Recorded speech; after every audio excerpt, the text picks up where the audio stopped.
কাল সকালে তো ব্রেকফাস্টে তোমার ঘরের খাবার খেতে পেরেছি, আজকে তো আর সম্ভব না সেকেন্ড দিন ট্রেনে। তার জন্য এখানেই এনজিপি স্টেশন থেকে কিনে নিয়েছি হচ্ছে এই যে রুটি আর হচ্ছে এই যে চানা, পেঁয়াজ লঙ্কা। রুটি চানা খাচ্ছি এখন সকালে ব্রেকফাস্টে। আর তার জন্য এগুলো রয়েছে, কেক রয়েছে, বাউলি রয়েছে, কুরকুরে রয়েছে। দাদাই খাবে বলেছে ওখান থেকে। ও এখন রুটি খাচ্ছে, পরে খাবারগুলো খাবে। খেয়ে নাও।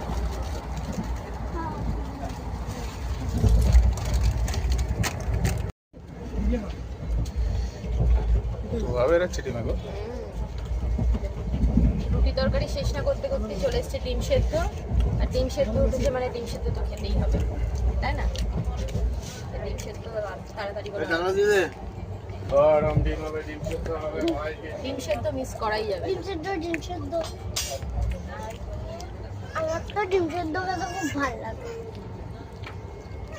আমার ব্রেকফাস্ট এবার সম্পূর্ণ হলো নাকি? একদম কমপ্লিট।